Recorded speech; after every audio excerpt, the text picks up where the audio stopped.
Hi, and welcome to the Research Impact Summit. I'm your host, Tamika Heiden. In this session, I'll be talking to Mark Reed. Mark is a professor of rural entrepreneurship and director of the Thriving Natural Capital Challenge Centre at Scotland's Rural College. He has over 200 publications that have been cited more than 30,000 times and has won awards for the non-academic impact of his research. He is author of the Research Impact Handbook, which he has used to train over 10,000 researchers from more than 200 institutions in 55 countries. He provides training and advice to universities, research funders, NGOs, and policymakers internationally. Mark, thank you for joining me and welcome to the Research Impact Summit. Hey, fantastic to be back. It's second or third time that I've had this privilege, so great. Might be third time lucky. So let's jump into this discussion that I want to have with you today. And obviously in the summit this year, we are talking very much around impact culture. So what are the ingredients of a healthy impact culture? Yeah, so this is a book that I wrote a couple of years ago now that I've been training on across the sector around the world.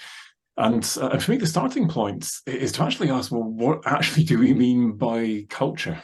And of course, there's lots of different ways you can come at that. But for most of us, for me at least, what I want is a place that I can call home, a place that I can feel like I belong, where I can authentically be myself, where I can feel nurtured, where I can feel part of something bigger than myself. And this builds on sociological definitions of culture. Effectively, it's this idea of co-creating meaning at work with the people that we interact with at work. And so in a lot of my trainings, I start by asking people, well, what is the meaning you derive from being a researcher or whatever it is that you do? And the answers go deep. They go to people's fundamental values and beliefs. And when you begin to get an insight into actually that is where I take meaning from, then you begin to realize why it is that actually, yeah, I fit there. And that's a meeting or a group that I just feel like a fish out of water in, that I kind of feel some kind of resistance to whenever I interact with them. There's just something kind of off there, or in that part of the organization, or with that external body. And ultimately, it goes to a really deep level, which you begin to see when actually the basis for the meaning you are deriving is coming from a completely different place. And so if that's how you define culture, then that radically changes how you define an institutional culture, let alone an impact culture.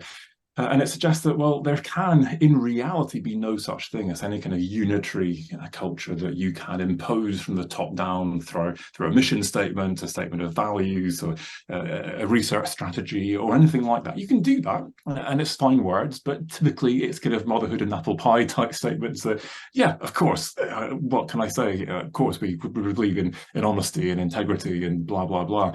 But it doesn't change how we actually work on a day-to-day basis and the extent to which we feel like we can fit and belong in a place. And so instead, by definition, a culture in any organization, at least in an organization that values freedom of thought, is multiple subcultures between small up to larger, but typically fairly small groups of people who gravitate towards each other because these are the people that I belong with. These are the people with whom I can co-create meaning at work. And we may end up working at odds with one another. So in my first job, I worked at University of Leeds, and we had a department that had a sustainability research group that I was part of, and a group of oil and gas engineers. Both of us were trying to achieve impact. My oil and gas colleagues, by training graduates to go into high quality jobs that would grow the economy, and our group trying to dismantle that entire economic model and the companies that are polluting the atmosphere. To try and do different kind of impacts. And as you can imagine, staff meetings were sometimes colourful, but that is as it should be. We can't dictate people's values. And so for me, the definition of a healthy impact culture is essentially communities of people with complementary, that have to be the same, complementary purpose, who together then use their research to benefit society. And that's about, yes, getting clear on your purpose. It's about the kind of research that you're using. So it's rigorous, it's ethical, it's action-oriented. It's about the communities of people we interact with, not just inside, but beyond the academy as well. And it has the capacity then to be able to do the kind of research we need, to find the freedom to find and pursue those kinds of purposes, to build those communities. So things like expertise, support, training, funding, and leadership.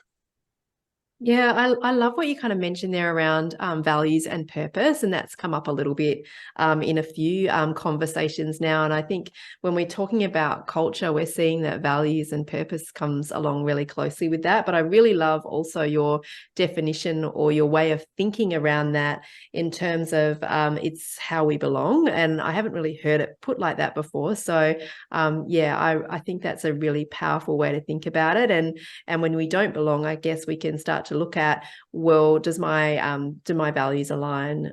Is our purpose aligned? I'm also going to take a book out of calling the meetings colourful from now on as well. So, Mark, in your book on research impact culture, you emphasise the importance of integrating impact into the way that universities, departments, and research projects operate on a day-to-day basis. Could you provide an overview of the key strategies that you recommend for achieving this? Yeah, it's a fair question. I'm talking very broadly about impact culture, and maybe that comes across as motherhood and apple pie as well. And so let's make this practical. I wanted to make the book as accessible as possible. So rather than just open access, I've turned this into a website where you can get the vast majority of the content. So if you just go to fasttrackimpact.com/impact culture, you'll see all of that. You'll see videos, you'll see my impact culture community of practice with training and events, stuff like that. But if you go right to the bottom, you'll see my impact culture toolkit, where I've extracted all of the practical ideas from the book into one place, and you can just go through them and ask yourself, what can I do to make this happen? I'll pull out a couple of the key ideas. And quite fundamentally, I think that one of the suggestions that I'm making is that we need to think much more strategically about the kind of organizations we build partnerships with institutionally, and the kind of organizations and people that we reach out to as part of our research projects. And we need to use a tool to do that that will make this more inclusive than the kinds of ways that we typically do this. So typically this is very reactive. It's as a result biased towards our address books, the people who are visible to us, who are accessible, the people who contact us, for example, rather than doing this more systemically. And so I've created a tool called the 3I analysis, the 3 I's being influence, interest, and impact. And the idea here now is that we're not just focusing on those who have interest and influence. If you look at traditional ways of analysing stakeholders, this is a kind of a family of methods known as stakeholder analysis. That's what they do. They focus first and foremost on those high interest, high influence people and organisations, to the exclusion of the people who are low interest, low influence, who they often call the crowd, who we now crowd out of our research process and ignore. But what if those people are actually, by definition, of low influence because they are the poor, the oppressed, the marginalized? They don't actually have that much interest, at least not in how we're framing this, and yet they may be more impacted than anyone else. And my argument is that, yeah, work with high interest, high influence people who are going to benefit from your work, of course, but you also need to prioritize those groups. And I think we have a moral obligation to do so. So I've got a paper that we've got under review in biological conservation on my website. You can see kind of a basic version of this, but I think we need to think much more systematically if we are to be more inclusive in the way that we do this. So be strategic and proactive rather than just reactive, and then allowing yourself to fall into the various biases and prejudices that you may or may not be aware of. I think the second thing that is really not on people's radars is the fact that actually for a lot of impact, we don't actually need any new research. The evidence is there, out there already. And what actually we need to do as researchers is to try and synthesize that. And some of the most useful work we can do for people beyond the academy is to make sense of what is often a very conflicted evidence base. So great, we've got some studies that say this, some studies that say that, some that are inconclusive, some that are well-designed, some that are not so well-designed. Can we put that together to say, yes, on balance, here is what you might be able to do and why and how it might work. And this is a much more robust basis for any kind of action in the real world than basing it on your one single research study, which may end up getting contradicted for good reasons by someone else in future. And so now, instead of flip-flopping policies based on the latest bit of research evidence, we do something much more robust that will stand the test of time. But the problem is that as researchers, we're not incentivized to do this kind of work. We're incentivized to collect new data, new research. That's what our funders want. That's what gets us promotion. That's what gets us into high-ranked journals. And so how can we incentivize this? And for me, one of the things I've been doing is to create an evidence synthesis training program, where we've been opening this up primarily to early career researchers, but anyone can apply. And now you come onto this course and you leave with skills in rapid evidence synthesis. So really quick methods for doing this. We start by actually going to the policy community and asking them, what are the questions you have that we might be able to answer using evidence synthesis? And so by the end of our program, as a researcher, you've got the skills, you've got a paper you can submit to a peer-reviewed journal, you've got a policy brief based on that paper. And because you're answering a policy relevant question that's a live, real question from a real person, you actually have a real credible opportunity for impact. And the speed with which you can do this, we're talking weeks rather than typically 6 to 16 months. And we're talking £2,000 to £3,000 compared to at least 100 grand for a full systematic review. So for me, something that hopefully I think is a model that we could pursue, that would very cost effectively and time efficiently get more in the way of answers. And if you can do this time efficiently, great. Then it's always nice to have a few articles like this. You get more citations. It can raise your profile academically as well as get you impact. There's a whole load of things I could cover. Have a look at the website. But for example, very briefly, things like changing your mentoring program into a coaching program. So it's more about the whole person and their individual career goals. It's not just advising people, which a lot of people report is kind of intimidating, depending on who it is that's your mentor. So integrating impact into your research seminar series. Maybe even creating a seminar series on learning from failure so that we can think more about how compassionate our cultures are. Doing compassion training, for example, and I've seen the courses that integrate things like acts of kindness challenges that start by getting people to become increasingly self-compassionate, which is a crucial skill we need given how brutal the system can be with rejection after rejection, as a foundation then for creating a culture in which we can be more compassionate with those around us in our culture. Yeah, I like that. I always talk about empathy, and I think, you know, that's another piece that sort of sits there with that compassion piece, and I imagine would align really well with that thinking.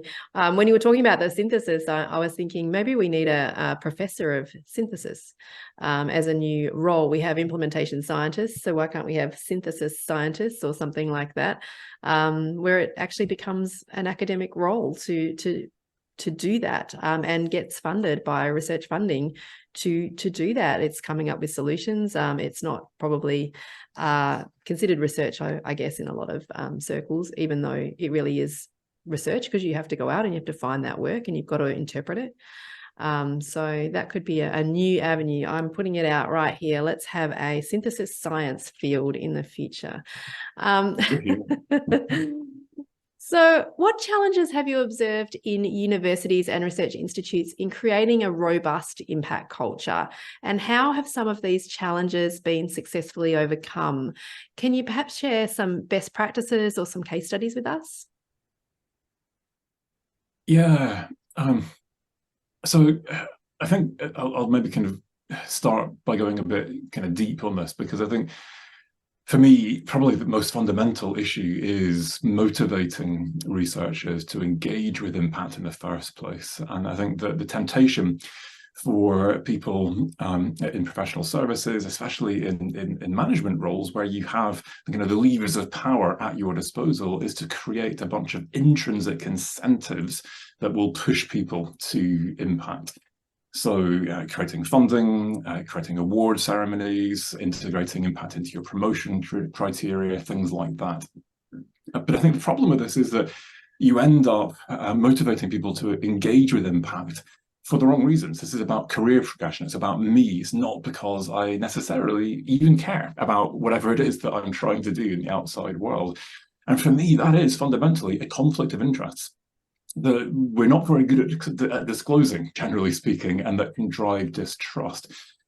And I think we're already seeing evidence of this going wrong, especially in the UK, where we've heavily incentivized this with funding, which is kind of cascaded down from institutions through line managers and various different kind of incentives for us to now create impact.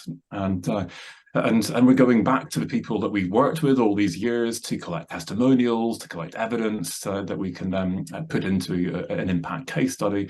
And these people are asking us, right, so this stuff I thought you were doing for me and in the public interest, turns out that this was actually for you all along, and actually your institution could get like £500,000 if you do well in this exercise that I had no idea about, and you might get promotion, and hold on a minute here. And I've heard some really kind of scary stories about people who worked with third sector organisations, charities, who provided them with evidence. The charity then went on and did incredible things. They write that up as an impact case study and basically claim that as their impact. We provided the evidence to drive these incredible impacts. Look at us. When in fact, really, all the legwork was done by the charity. That charity also has to report on its impact to its funders, and they've submitted their evidence. And now we've got two conflicting stories. Actually, who impact is, and it looks to me like you're trying to steal our impact. Do we work with researchers like this anymore? Maybe not. So ultimately, for me, this needs to be about a completely different approach to this, which is about drawing people to impact on their own terms. And that, for me, means, as you just said, it's all about empathy. It's about trying to understand the intrinsic motivations of researchers. Why do I do what I do? What do I love about being a researcher? So that we can find ways of engaging researchers with impact that will inspire them. And as a result, that will enable them to stick with the process when times get tough, because things will inevitably go wrong. This will always be more challenging, more complex, more difficult than we think to start with. And that's, for me, why I prefer coaching to mentoring, so that people can find and pursue their own goals, the things that are deeply important to them. Whether or not that actually includes impact, that's fine. But often I find, whether it's in training or in coaching, that so when you really get down to ultimately what inspires you, what motivates you, we're now at the level of people's values. And very often now there are ways in which engaging with impact and connect with those values and suddenly start to become really attractive. So it's all about the challenge. It's all about curiosity. And now I discover there's a whole realm of new questions that I can ask that give me a deeper sense of challenge, that inspire me to think in new ways, that don't respect disciplinary boundaries. So now I'm having to engage with all these new perspectives, even just within the within the academy, that expand my mind and enable me to think about things, problems in new ways, see the world in new ways, that enable me to engage my creative side, or whatever it might be. And all of a sudden, I'm loving my research more than ever before, because I'm engaging with impact. And I'm doing this because I'm intrinsically attracted to this, because I've made that connection between impact and my intrinsic motivations. And that's why, for me, I start all of my impact trainings with that personal reflective process.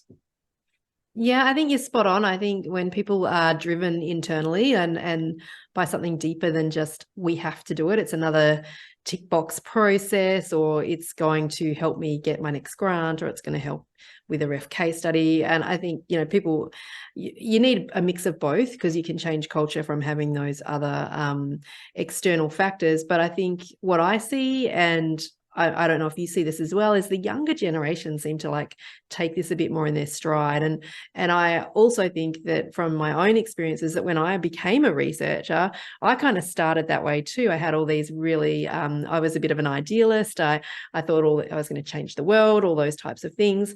And I think traditionally what was happening in the academy is those types of things were getting taken over by the need to publish and get funding and all those things. And we forgot why we got into it. So I really like the way that you frame that around sort of those drivers for people individually and what it is they're caring about. Yeah, totally. So in what ways then do you believe that an impact culture can enhance the societal relevance and practical application of academic research? Do you have any examples where this has been effective? Yeah, it's a difficult question to answer, and I quite often ask this question. And the reason it's so difficult is that there are not actually a lot of examples out there, at least within the higher education sector, where institutions have got this right, at least based on what I think a healthy impact culture should look like. And that's, of course, one of the reasons why I wrote the book, working across the sector and seeing everything that I felt was wrong about cultures that felt like they were imploding, in part because of the pressure from this impact agenda. And this was also one of the reasons why I ended up joining Scotland's Rural College, my current employer, SRUC. Because for me, this is one of the most effective examples I have seen in the sector of an institution that is actually doing what it says when it says that it's all about impact. And there's loads of us who say that we do research with purpose, or whatever the strapline is as a university. But very few universities that have actually changed their structure, how they operate, and fundamentally changed what they do to deliver impact. Ultimately, they are set up to deliver research. We're now kind of tweaking our processes and systems at the edges to try and make sure that we also deliver some impact. And there's a real disjunct there between the narrative that says impact is central and what you actually experience in these institutions in terms of, yeah, it's not really central. I think most people will recognize that. And so when you look at SRUC, its whole structure is different to a normal university. So it's divided into 3 distinct divisions. You've got people who focus primarily on teaching, loads of people on teaching only contracts who are absolute experts in what they do, often coming from industry, really deeply in touch with the skills their students need. We've got people who are focused on research. It's the second arm of the organisation. And then we've got a consultancy arm. And they're 3 approximately equal size and kind of income generation kind of elements to them. So it's not that kind of one of those is in the lead. It's kind of divided quite equally into these 3 elements. It is, as you probably guessed from the name, a mission-focused organisation, which makes this easier. We're focused on agriculture and land use.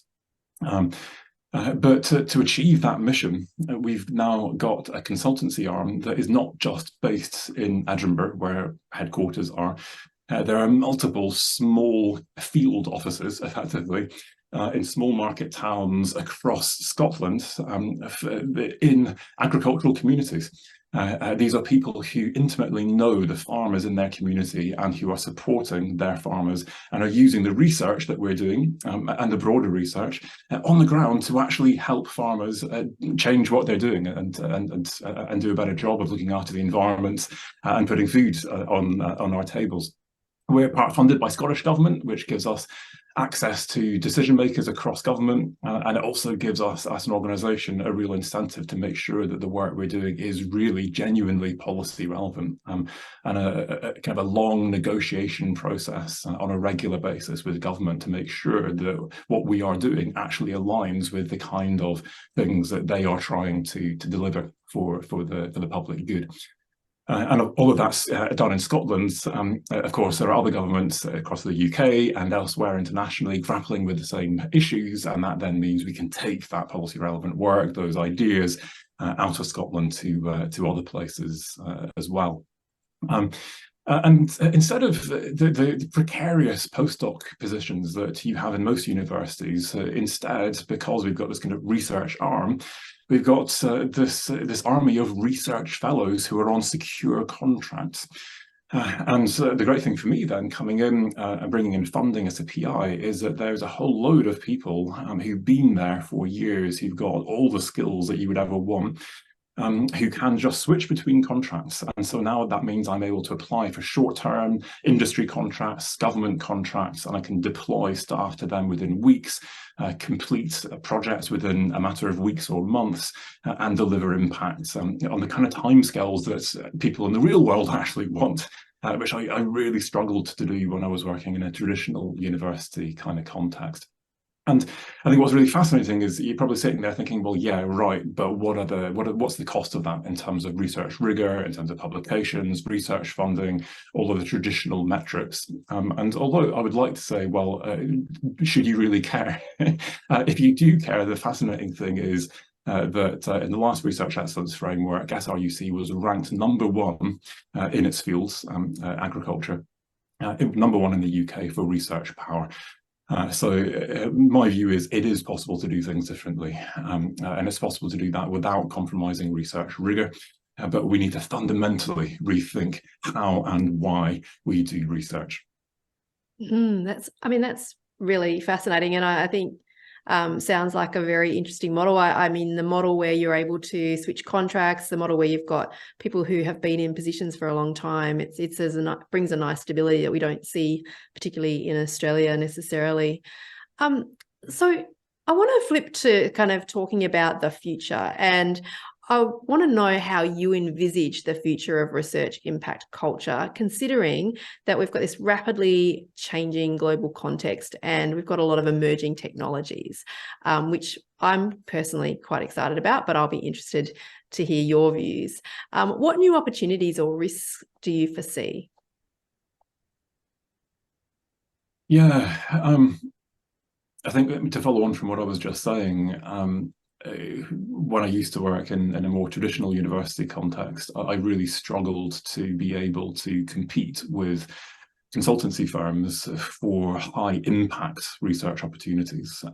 And there's some great consultancy firms out there who do incredibly robust, rigorous work, and there's not so great organizations. And it has always surprised and shocked me that the proportion of research evidence and advice going to governments around the world that comes from consultancies, with often people who are really not the kind of, don't have the kind of expertise and the depth of background that you would hope to have as the people who are actually advising governments on big decisions that will affect us all. And I think that with the emergence of AI technologies, the temptation is even greater.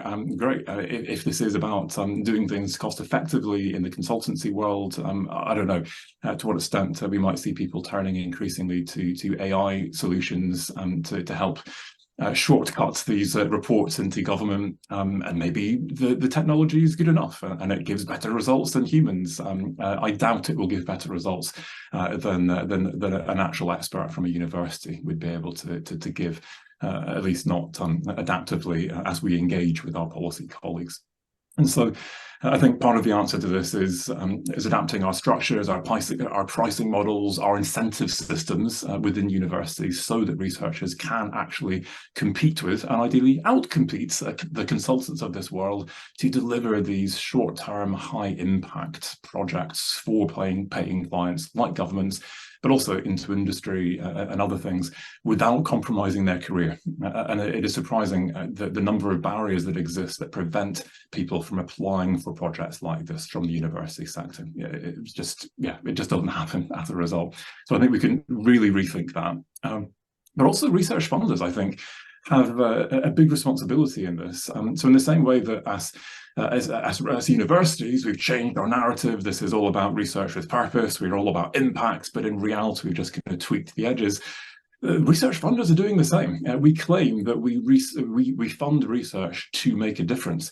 But actually, if you were to look at your average real-world problem and ask yourself as a funder, how best could you actually deliver impact, actually solve that problem, the vast majority of the time, you would be able to solve that problem without doing any new research. I think a fascinating example of this was an evaluation of a funding program funded by the New Zealand government for research, the main research provider, so the main research funder of research in New Zealand, and they committed to co-designing a research program with Maori and other local communities that was specifically about delivering impact. And they did it incredibly effectively, and the result was massive impact. This was a game changer. The communities loved it. The feedback was unanimously positive, except for the researchers. And the researchers were like, yeah, we engaged with this whole thing, but the problem was that nobody wanted us to do any research. And I think that ultimately this speaks then to this fundamental problem that we've got a system which is all about research. We've now changed the rules of the game to say that actually this is fundamentally meant to be about impact. But actually, nobody's actually doing anything fundamentally different. And if we actually want to genuinely win that game and actually achieve impact, then we need to fundamentally do things differently. I mean, just imagine you go to the doctor because you're feeling really sick. And you ask for a cure, and they say, great, I'll enroll you in a clinical trial. You would not come out feeling very happy. Great, it might work, but it might not, and I might die. And yeah, I do care about future generations and the fact that this might do some good for them. But I actually could have cared more about leaving this doctor's surgery with something that might actually solve my problem when I came in with. And I think that that's the feeling that a lot of people have when they engage with funding programs, with the universities. I came looking for answers. I actually came back with a whole load of new questions that the researchers gave me that they told me that they'll answer in another 5 or 10 years. Really? Yeah. And I think that really does speak absolutely to culture when we think about that way of how people are communicating with people and coming up with those problems. But I love the idea of not everything needs to be researched. There are solutions that can be done, and I'm still gunning for the science of synthesis. We'll get there. So you've got a new book coming out, I believe, or out already, I'm not sure. And this is about, it's called Influencing Policy, a Handbook for Researchers. Sounds fascinating. Can't wait to get into that one. I'm wondering how you've integrated this idea of impact culture into the new book. Yeah, it's been a really fascinating journey for me because I started myself many years ago with some quite simplistic notions of how this whole thing would work. In my own PhD, I tried and then failed miserably to achieve policy impact from that work. But instantly started asking myself, well, why? What went wrong? How could I do this better? And so I've worked across different national governments, international policy bodies, and kind of tried through trial and error in my own experience, but also increasingly doing my own research, publishing the peer-reviewed literature, to try and understand actually how do you influence policy based on evidence in ways that are responsible and effective. And so this book is an attempt to pull all of that together, but to do so in a way that takes a very different approach to working with policy to the kind of approach that researchers are typically trained in or given. And it challenges these really simplistic notions of the fact that there is even such a thing as evidence-based policy. If there is, then I don't believe there should be, but I think that very rarely it actually is any such thing. because there are usually multiple lines of evidence, often conflicting lines of evidence, alongside other lines of argument, including moral argument that says that, yes, that might be an evidence-based way to go, but this is not morally right. This is not what the public want. This is not in the public interest. Therefore, we go against the evidence. Perhaps that's the job of the politician. And that is as it should be in any democracy, I would argue. But the idea that there's this kind of linear kind of pipeline where I work with the problem, we find solutions, we provide the different options, we do some kind of cost-benefit analysis, you then choose the optimal solution, we apply that, and we change the world. It just is not the reality. Even the idea of this notional idea of a policymaker. Who on earth is this person? We have this mythical idea of a person who can make policy decisions that then affect national change. The reality is there are all these different policy colleagues within a policy community. We've got politicians, we've got civil servants, we've got evidence analysts, policy analysts, we've got people in agencies doing frontline delivery. All of these people operating under different constraints, having certain levels of decision-making power, getting pushback, having to adapt. And we are part of that messy reality, which is a policy system. And so for me, if we're actually going to make a difference in the real world, we need to understand and manage that complexity and that unpredictability, challenging though that is. But at the same time, as I've been writing this book and as I've been training on policy impact over the last few years, I've become increasingly aware of my position as a white male professor, which means that I get easier access to policy than many of my earlier career female colleagues from ethnic minorities. The list goes on.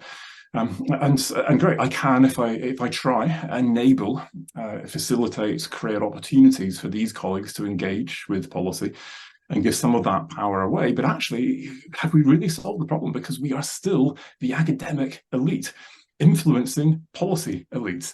And actually, is this how this should be? But this is the reality in most countries. We have elites influencing other elites and excluding the actual people who will ultimately benefit from a policy or could potentially really lose out and be disadvantaged or harmed by a policy if we hadn't actually engaged with their perspectives and thought about them and done something to bring them into that process. And so the task has been to decolonize this book and to take what I'm describing as a responsible policy impact approach, which is based on working with complexity, navigating relationships, and managing your privilege and power based on a bunch of values: curiosity, humility, reflexivity, openness, empathy.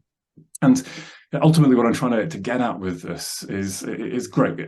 A whole load of practical tips, fine. And there's loads of books. I've collected them all together, hopefully made them as useful, as accessible as possible. We can write policy briefs, we can create infographics, we can give oral evidence, we can campaign via the media, we can do contract research, all of that stuff.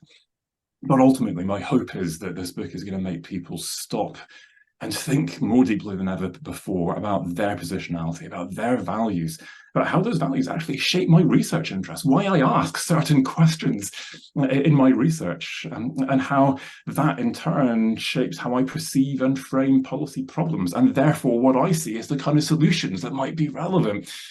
And in so doing, my hope is that researchers will begin to start taking a much more inclusive approach to policy impact that gives real agency, power, voice to the kinds of people who are very rarely seen in the corridors of power.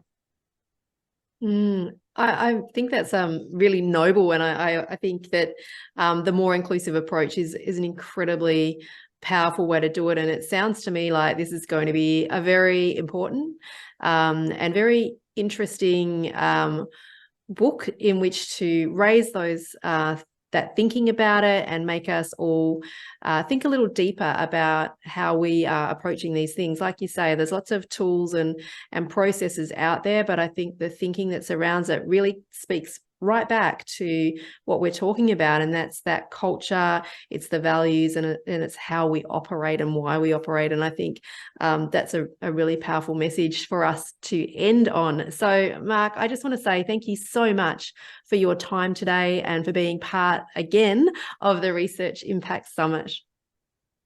It's a pleasure. Thank you, Tamika. Yeah, enjoy. It's always great to talk and to catch up, and great questions, great debates. Yeah, it's been a pleasure.